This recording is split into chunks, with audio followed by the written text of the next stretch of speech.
TF2 recently got a revamped competitive matchmaking mode, and I'm here to talk you through how the ranking system decides your rank, how it adjusts your rank when you play a game, and all the technical variations behind the scenes.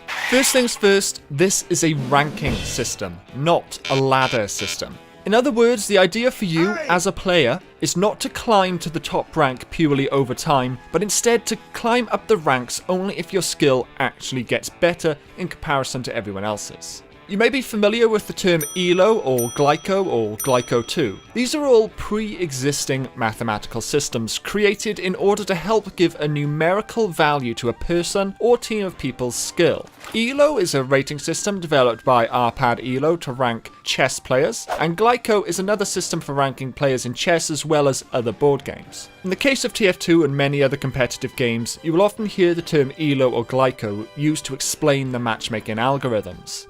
In reality, TF2 and any other video game's matchmaking system will usually have a customized formula working in the background, due to the fact that 1.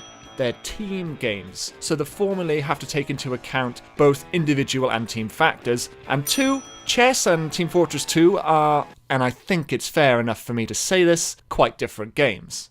One thing all these systems will try and do is create as fair a match as possible. If everything is working as intended, you will see everyone on your team and the enemy team around the same rank. In TF2's case, the matchmaker also has to take into account queue times and things like location. In other words, it tries to make sure that people in America play with other people in America and so on. Because the amount of people looking for a competitive TF2 match in-game at any given time is probably lower than we'd like, the matchmaker will often choose to intentionally match you with people of a wider skill range than is ideal in order to actually find you a match in a reasonable amount of time. There's also very possibly another layer of Valve technology at play here, trust factor. Now this is something relatively new, and it was recently made public as being used in CSGO's matchmaking. Valve are using a number of factors to try and determine how trustworthy a player is, such as the age of your Steam account, your hours played in various games, any reports you've had, and on top of all of these, there's many factors which aren't made public. Essentially, Valve don't want you to be able to game this system, so certain things have to be kept secret. The idea behind Trust Factor is to ensure that genuine and well-behaved players are grouped together, and undesirable accounts such as hackers or D-rankers and griefers are all dumped in shitty matches playing against each other. Whilst it hasn't yet been publicly stated at the time of recording that TF2 is using Trust Factor, it stands to reason that Valve will be using this emerging technology in as many of their games as they can over time. So whilst it's possible that it's not there right now, there's a very high probability that this will be taking effect in the future. Now the burning question is, how do these systems determine your skill? How does it take a skill and turn that into a number? This might also be known as your MMR, or your matchmaking rating. Well, the most important thing that the matchmaking system looks at is your wins and your losses. If you win a game, then your skill rating increases, and if you lose a game, your skill rating decreases. Now remember, this system is trying to find the rank you belong in and keep you there. So if you win a lot, that indicates to the system that you probably belong in a higher rank. In other words, you're better than the people that you're currently playing against. And as a result of this, your skill rating will grow, you'll be moved up in rank, and then you play against stronger players, who in theory you will lose more against, until your win and loss rate is roughly 50-50, and the system knows then that you're probably where you belong. But when you win or lose, it doesn't increase and decrease your MMR by a fixed amount. Instead, there are numerous factors that the system uses to decide by how much it should increase or decrease your rating. There are a few main factors. Your current skill compared to the enemy current skill, your performance in that particular match, and hidden values, which I will explain when we get to them. The first two are pretty self-explanatory. One of the main factors that underlie Glicko systems, and therefore the TF2 matchmaking system, is calculating your skill based off of the skill of your opponents. Let me give you an example. Let's just say that MMR can range from 0 to 5,000, where 0 is the lowest skill imaginable, and 5,000 is the highest skill imaginable. Now if I've got an MMR of 3,000, and I win a match against someone who's got an MMR of 4,000, that tells the system that I might actually be better than it thinks I am. Because I've just won a match against someone who's meant to be better than me. So as a result of that victory, the matchmaker will give me a lot of MMR compared to if I'd beaten someone of my same rank. Alternatively, if I've got an MMR of 3000 and I beat someone who's got an MMR of only 2000, then the system is probably only going to make minor increases to my MMR, because even though I did win, and we know that's one of the most important factors, the system expected me to win, because this person is less skilled than me, as far as the system knows. So there's no real evidence at this point that I should be moving up a rank any quicker than I already am, because I'm beating people it expects me to. Now, in the case of Team Fortress 2, a team-based game, it will take into account both your personal MMR, but also it will do calculations based on the MMR of your team, and calculations based on the MMR of the enemy team.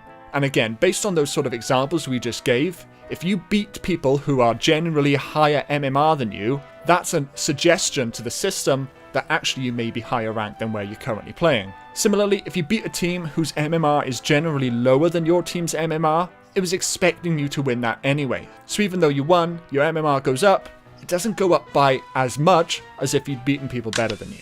The second factor, again, is pretty self-explanatory. Let's assume that I, my team, and the enemy team have all got around 3000 MMR. So in this example, we're in a very evenly matched game. If I play out of my mind that game, and I get 50 kills and 10 captures and 30 defends, etc., and we win the match, then I clearly performed very well and had a high chance of being one of the major contributors to that win. So sticking with the same example, let's say there's somebody else on my team, so they also won, but they didn't play very well at all. They got 2 kills, 1 defense, and they died 50 times.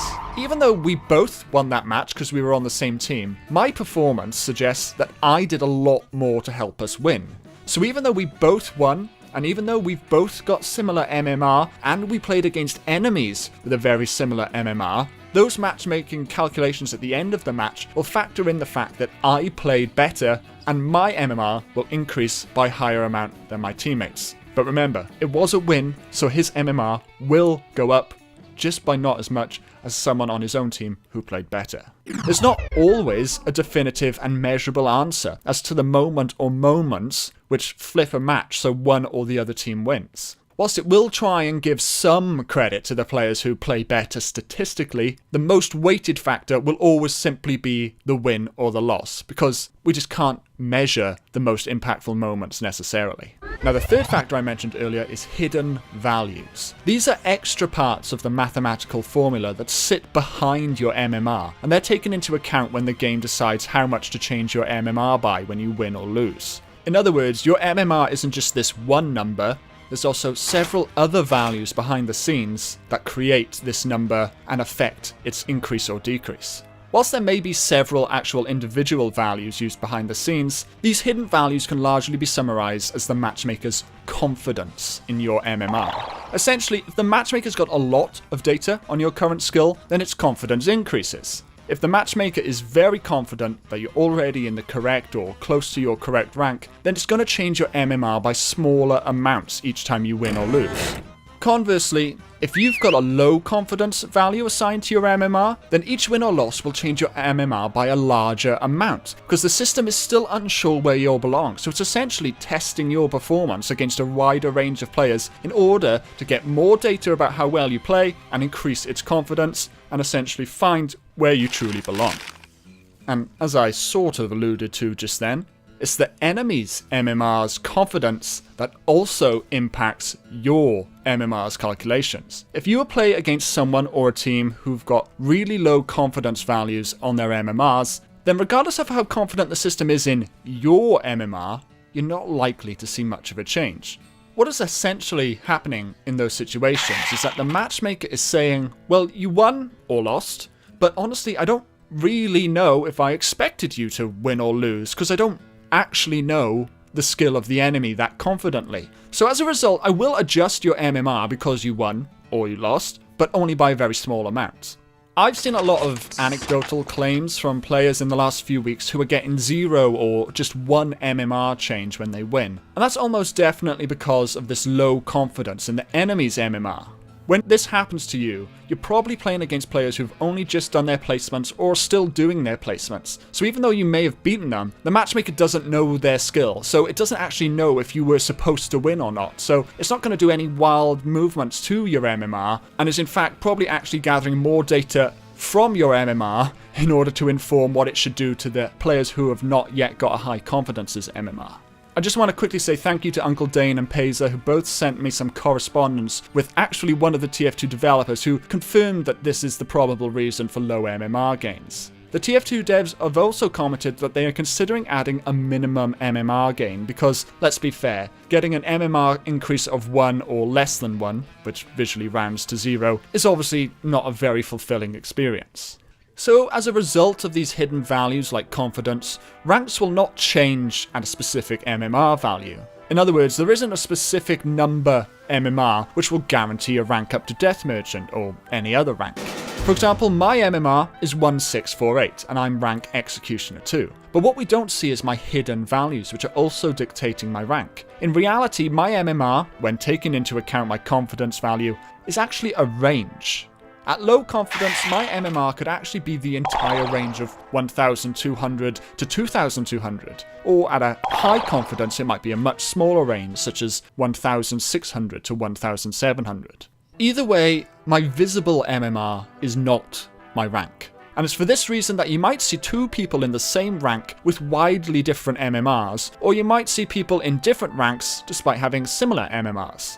Long story short, the more you play, the more data the matchmaker has on your skill, and you will ultimately end up in the rank where it thinks you belong. One last thing I would quickly like to touch on before we wrap this video up is rank distribution. Whilst TF2's player pool is relatively small at this point in time, the ultimate player distribution will look something like this, a standard bell curve. The vast majority of players will be, by definition, average, so they'll be somewhere here in the middle in ranks. The extremely bad and the extremely good again are by definition extreme. So there'll be relatively few people in the very low ranks and relatively few people in the very high ranks. As I said, with a low population in the game mode, this might not be accurate right now, but over time, this is the rough distribution that we would expect the matchmaker to create. So there you have it. Any questions, please feel free to ask, and if you are new, please feel free to subscribe for more or check out some of my previous videos linked on screen, including my recent video recounting my personal experience and opinions of this updated matchmaker. And of course, here's another video that YouTube thinks you're gonna like. So thanks everyone, I'll see you next time. Someone told me that I'm special.